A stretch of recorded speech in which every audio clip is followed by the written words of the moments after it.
Hi everyone, I'm Valerie with the Tillamook County Library, and today I'm going to talk to you a little bit about the art of collage. So just over a year ago, I started offering collage outreach classes at the various branches that became very popular. But with the outbreak of COVID, we've been unable to get together and do our classes. So I wanted to create a video so that you can try doing some collage at home by yourself. So first, a little history about collage. The word collage is from the French word coller, which means to glue. The art form itself is several hundred centuries old. Japanese poets used to layer paper and glue them together and then write their poems on them. Pablo Picasso, during the Cubism era of art, brought collage into the mainstream art world.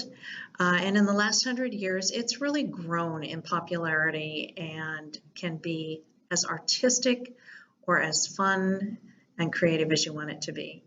There's various forms of collage. There's multimedia collage. A lot of your major art type collage stuff that's done now is done with multimedia, which means they're layering paints and all different kinds of things. We're going to talk about very simple basic collage today and how to create that. Corporations use a form of collage sometimes called a vision board or a dream board, and so if you have a goal or a plan that you're wanting to put into place, you start collecting images and words and things that mean something towards that goal, and it kind of helps you create this vision of what you want it to look like and kind of set you on a path that way.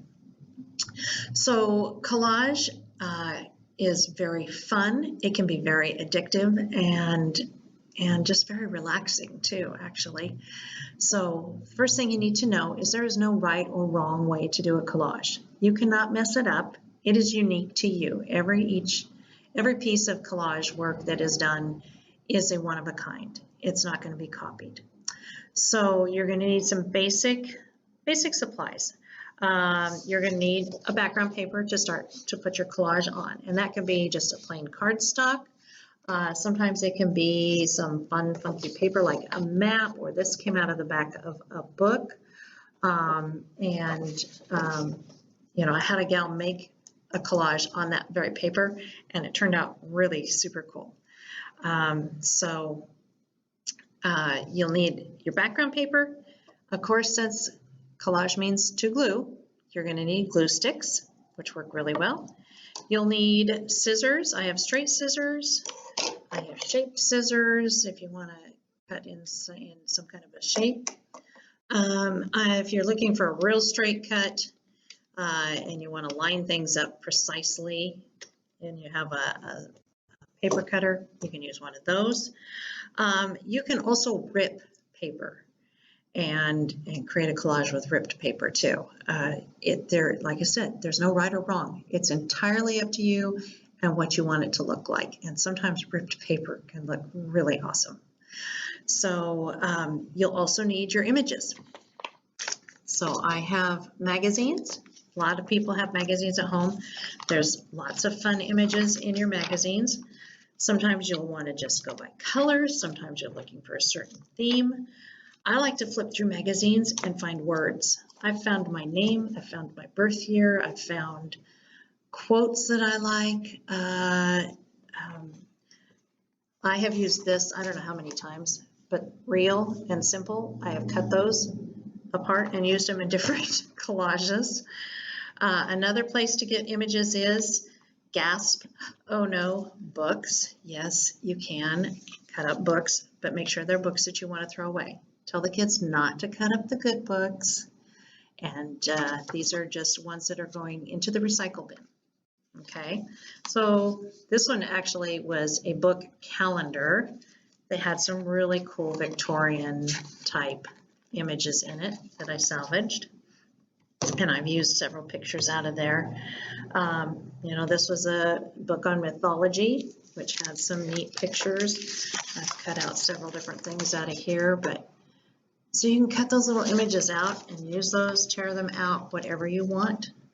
And then the thing to do is just start laying them down. start playing with your placement.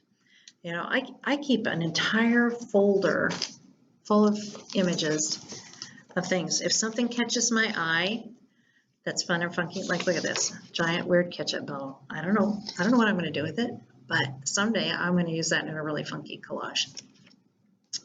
I've got David Bowie. What can I say? So you just want to start laying things out, playing with your arrangement, moving them around until you get a feel for what you want it to look like. And sometimes you don't even know when you're starting where it's going to go, but it'll just kind of create itself. And the more you play with it and the more you relax, the more fun you'll have. You can use things, embellishments like washi tape.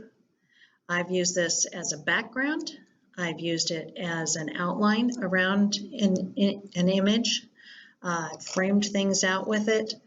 You can do a lot of stuff with washi tape, and the great thing about washi tape is it's repositionable. If you get it in the wrong spot and you don't like it there, you just pull it up, start over, and put it someplace else. You can use punches, you know, and punch out some paper.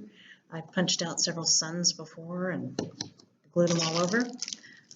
You can use markers if you're into doodling. So the thing to do is just really relax, have fun, and let the creativity flow.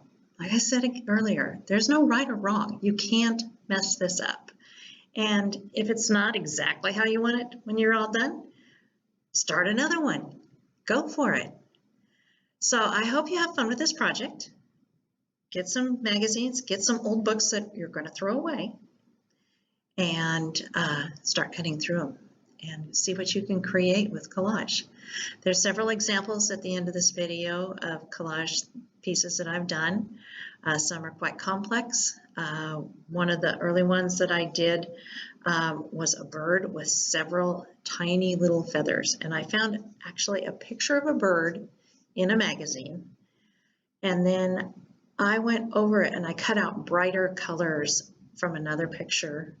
I cut each individual feather in different colors and laid them in one by one. And that was very time consuming, but it was so rewarding when it was all done, and I was so excited about the finished project. So anyway, I hope you enjoy this project, have a lot of fun, make lots of collage, and I want to see them when we get back together.